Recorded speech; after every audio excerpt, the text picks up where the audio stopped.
السلام علیکم سامعین، 20 رمضان المبارک کی تاریخ شروع ہو چکی ہے۔ 20 مارچ ہے۔ عنوان ہے پیغام جمعہ۔ اس پیغام میں جامعہ فلاح دارین بلاسپور کے محتمم حضرت مولانا محمد اسماعیل صادق بلاسپوری دامت برکاتہم العالیہ نے اعتکاف کے بارے میں بتلایا ہے۔ آپ حضرت والا کا مکمل بیان سنیں۔ یہ بیان اس نامنگار کی درخواست پر تیار کیا گیا ہے۔ بسم اللہ الرحمن الرحیم۔ الحمد للہ وکفی وسلام علی عبادہ الذین اصطفی، اما بعد۔ عن ابن عباس رضی اللہ تعالی عنہما ان رسول اللہ صلی اللہ علیہ وسلم قال فی المعتکف هو یعکف الذنوب ویجری لہ من الحسنات کعامل الحسنات کلها، رواہ ابن ماجہ۔ حضرت عبداللہ ابن عباس رضی اللہ عنہما سے روایت ہے کہ نبی کریم صلی اللہ علیہ وسلم نے معتکف کے بارے میں فرمایا کہ اعتکاف کرنے والا، یعنی کہ اعتکاف کرنے کی بنیاد پر تمام گناہوں سے محفوظ رہتا ہے، اور اس کے لیے نیکیاں اتنی ہی لکھی جاتی ہیں جتنی کہ کرنے والے کے لیے لکھی جاتی ہیں۔ اس حدیث میں اعتکاف کرنے والے کے لیے اتنی نیکیوں کی بشارت سنائی گئی ہے جتنی کہ کرنے والے کے لیے۔ اس کا مطلب یہ ہے کہ اعتکاف کرنے والا اعتکاف کی وجہ سے بعض نیک اعمال نہیں کر سکتا، مثلا مریض کی عیادت، جنازے میں شرکت وغیرہ۔ ایسے اعمال کے بارے میں کہا گیا ہے کہ اعتکاف کرنے والا اگرچہ وہ اعمال نہیں کرتا مگر اس کو اتنا ہی ثواب دیا جاتا ہے جتنا کہ ان اعمال کے کرنے والے کو دیا جاتا ہے۔ اور ایک دوسری حدیث میں اللہ کے رسول صلی اللہ علیہ وسلم نے ارشاد فرمایا، من اعتکف عشرا فی رمضان حجتین وعمرتین یعنی کان بحجتین وعمرتین۔ رسول اللہ صلی اللہ علیہ وسلم نے ارشاد فرمایا، جس شخص نے رمضان کے 10 راتوں یعنی اخیر عشرے کا اعتکاف کیا، اسے 2 حج اور 2 عمروں کا ثواب ملے گا۔ ایک اور حدیث میں ہے کہ جس نے ایمان و ثواب کی امید کے ساتھ اعتکاف کیا، اس کے پچھلے تمام گناہ بخش دیے جاتے ہیں۔ عموماً اعتکاف سے ہمارے معاشرے میں بے رغبت عام ہے۔ ماہ مبارک میں اکثر مسلمان جس طرح تراویح، تلاوت قرآن کریم، ذکر، وظیفے اور دوسری عبادتوں کا اہتمام کرتے ہیں، نوافل وغیرہ کا، اسی طرح اعتکاف کا اہتمام نہیں کرتے، بلکہ بعض علاقوں میں تو اس عظیم الشان عبادت کو بڑے بوڑھوں سے متعلق سمجھ لیا گیا ہے، چونکہ اکثر افراد کے لیے ایک جگہ بیٹھے رہنا اور وہ بھی مسجد میں خاصا مشکل معلوم ہوتا ہے کہ اس میں دنیا سے کسی نہ کسی حد تک لا تعلقی لازمی ہے، اس پر خواہ مغفرت کی قوی امید ہی کیوں نہ ہو۔ نیز اعتکاف کے دنوں میں عید کا بازار پورے شباب پر ہوتا ہے، جسے قربان کرنا ہر ایک کے بس کی بات نہیں، یہ توفیق ہر ایک کو میسر نہیں۔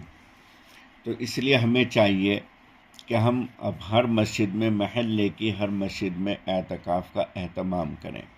میں نے اپنے بچپن سے دیکھا کہ میرے والد صاحب مرحوم ہمیشہ اعتکاف کرتے تھے، اور اس وقت جس وقت بجلی بھی نہیں تھی اور چراغ کا بھی کوئی ایسا انتظام نہیں تھا، ہم چھوٹے چھوٹے تھے، والد صاحب کے لیے کھانا لے کر کے جایا کرتے تھے سحری میں۔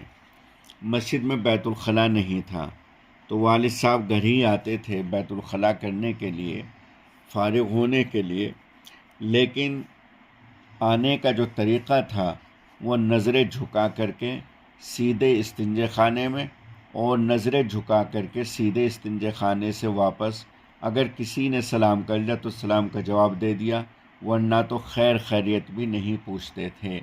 اور ہمیشہ والد صاحب نے اعتکاف کیا ہے، اس لیے اکثر ایسی جگہ تو جاتے ہیں کہ جہاں اجتماعی اعتکاف ہوتا ہے، بلکہ اب تو حالات یہ ہیں کہ اعتکاف کے اشتہارات چھپنے لگے، اور اس میں کوئی بزرگ جہاں اعتکاف کے لیے بیٹھتا ہے چونکہ وہاں کھانے کو اچھا ملتا ہے، ایک ترتیب ہوتی ہے، تو اکثر لوگ انہی بزرگ کے دسترخوان کی وجہ سے اعتکاف میں چلے جاتے ہیں۔ تو ہمیں چاہیے کہ ہم ہمیشہ اپنے محلے کی مسجد میں اعتکاف کریں، چونکہ پورے محلے کے اوپر سنت کفایہ ہے۔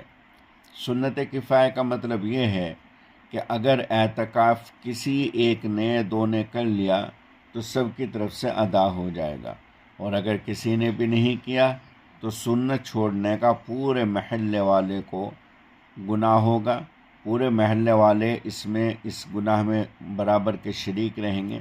تو اس لیے ہمیں چاہیے کہ اپنے محلے کی مسجدوں کو آباد کریں اعتکاف کے ذریعے، اور اعتکاف کے جو مسائل ہیں، مسائل اعتکاف کے نام سے حضرت مولانا رفعت صاحب قاسمی دامت برکاتہم کی ایک کتاب چھپی ہوئی ہے، اس میں آپ اعتکاف کے مسائل دیکھ سکتے ہیں۔ اس میں مکمل طریقے سے مکمل و مدلل اعتکاف کے مسائل ہیں، تو اس لیے آپ اس کو اپنے مطالعے میں رکھیں، اس کو دیکھیں۔ اور معتکف کے لیے صرف ٹھنڈک حاصل کرنے کے لیے غسل جائز نہیں ہے، البتہ غسل واجبی ہو جائے تو بات الگ ہے۔ اسی طریقے سے دوسرے کسی اور مقصد کے لیے جو بشری یا دینی کوئی ضرورت نہ ہو تو اس کے لیے مسجد سے نکلنا بھی ٹھیک نہیں۔ اللہ رب العزت ہم سبھی کو عمل کرنے کی دولت سے مالا مال فرمائے، اور اللہ تعالیٰ عمل کی توفیق سے نوازے۔ انشاءاللہ امید ہے کہ میری یہ آڈیو سن کر کے بہت سارے لوگوں کو فائدہ ہوگا، بہت سارے لوگ انشاءاللہ اعتکاف کریں گے، اور اللہ تعالیٰ مجھے بھی توفیق عطا فرمائے اور تمام سامعین کو اس کی توفیق سے نوازے، آمین یا رب العالمین۔ میں ائمہ حضرات سے بھی عرض کرتا ہوں کہ جمعے کی شام سے اعتکاف شروع ہو رہا ہے، تو اس لیے جمعے کے بیان میں اعتکاف کے اوپر خاص طور سے روشنی ڈالیں، تفصیل کے ساتھ روشنی ڈالیں۔ تو ہر مسجد کا جب امام تفصیل کے ساتھ روشنی ڈالے گا تو امید یہ ہے انشاءاللہ کہ بہت سارے معتکفین تیار ہو جائیں گے۔ اللہ تعالیٰ اس کی توفیق عطا فرمائے ہمارے ائمہ حضرات کو، اور اللہ تعالیٰ ہمیں بھی توفیق عطا فرمائے، آمین یا رب العالمین۔ وآخر دعوانا ان الحمد للہ رب العالمین۔